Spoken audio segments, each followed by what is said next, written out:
Welcome to this explainer. If you look behind the scenes of your favorite national broadcasters right now, you'd probably expect to see the future. But today, we're actually going to investigate a massive systemic failure happening inside those very media houses. We're talking about the crisis of broadcast transformation. So let's dive right in and look at what's really happening beyond the screen. Across so many major broadcasters today, there's this grand, really deeply flawed illusion. It's this belief that simply writing a massive check for next-generation equipment automatically equals digital transformation, right?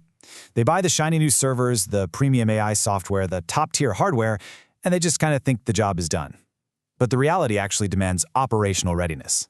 I mean, think about it like this. Just because you bought a Formula One car absolutely does not mean you know how to race it.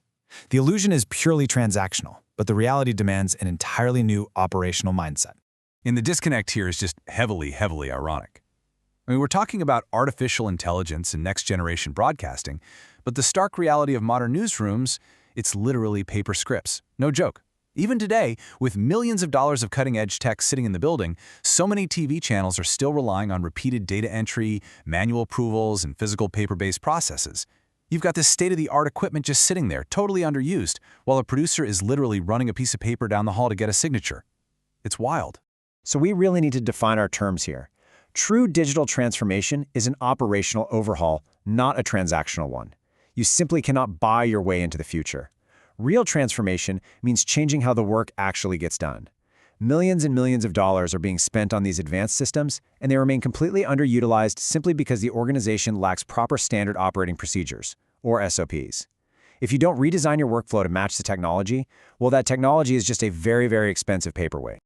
Now, this operational failure gets even more dangerous when we introduce the biggest buzzword in the world right now, AI. There's this fantasy out there that AI is just a magic wand. But listen, AI cannot fix broken systems. If your newsroom suffers from fragmented communication or undocumented workflows, automation becomes literally impossible. You can't just slap an AI agent onto a disjointed manual newsroom and expect some kind of miracle. Why? Because AI learns from and executes based on the system it's given.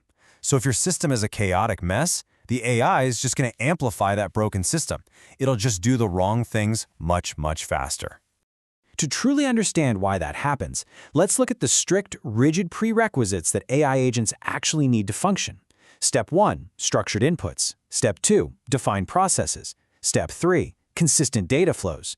These are absolutely non-negotiable. AI agents require these rigid foundations to operate.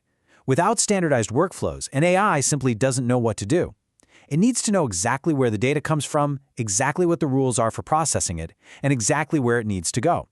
In environments where the rules change just based on who happens to be on shift, or where crucial data is trapped in someone's personal email, those advanced AI systems, they fail immediately. All right, we've talked a lot about the technology and the systems, but we have to shift our focus to the human element here, because that is absolutely crucial. The highest barrier to operational readiness is almost always cultural resistance. Basically, transformation requires unlearning. And just think about how incredibly difficult that is. We're asking highly experienced professionals to entirely forget the workflows that have literally made them successful for the last 20 years. It is incredibly uncomfortable to unlearn your daily habits and start entirely from scratch.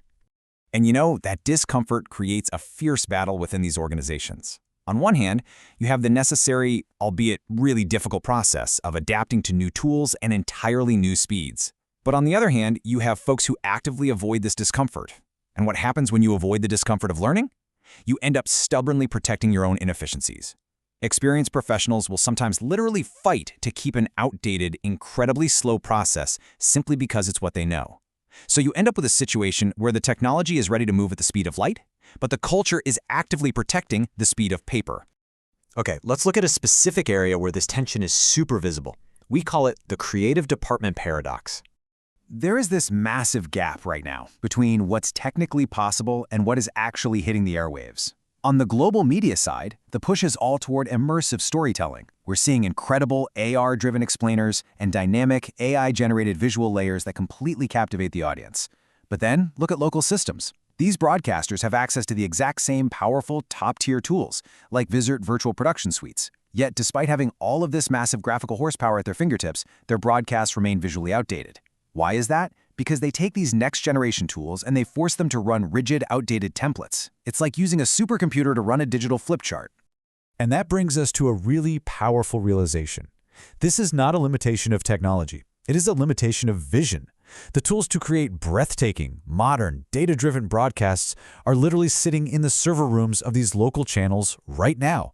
They've already paid for them, but the operational imagination to use them differently, it's just entirely missing. It really is a profound failure of vision. So how do media houses actually fix this? Let's transition over to the solution and talk about AI as an enterprise layer. To truly transform, we need a complete paradigm shift across the entire organization. We have to stop viewing AI as just some gimmicky tool for the newsroom to, write headlines a little bit faster. It needs to be an expansive enterprise layer. Let's look at HR, for example. Moving from slow manual processing to AI-driven operational efficiency. Or look at engineering, transitioning from siloed reactive tech support to actually managing automated data flows and unified systems across the entire building. And marketing, shifting from static, traditional campaigns to dynamic, AI-generated storytelling. When you redesign your workflows like this, you aren't just updating your software. You are fundamentally building a unified digital culture. But, and this is a massive but, absolutely none of that enterprise-wide transformation is possible without one core principle. Transformation starts at the top. You could have the most innovative producers and engineers in the world, but if the leadership is not digitally aligned, that innovation will inevitably die out. Leadership has to understand that their role goes far, far beyond just signing off on budgets for a couple of AI experiments. They have to mandate the operational overhaul, they have to enforce those new SOPs, and they really have to guide the culture through that painful process of unlearning we talked about earlier. Which leads us to the ultimate, truly existential question for broadcast media today. Will they survive long enough to do it correctly? Really think about that for a second. The question is no longer whether media houses are going to adopt AI. Adoption is completely inevitable at this point. But survival is not. If they just keep slapping new tech onto old manual workflows, and if they continue to protect their inefficiencies, they simply won't be able to compete with digitally native platforms that are built from the ground up on efficient, AI-driven architectures. And that leaves us with this final, absolutely crucial takeaway. Technology is not the problem. Mindset is. We've got the screens, we have the software, we have the AI.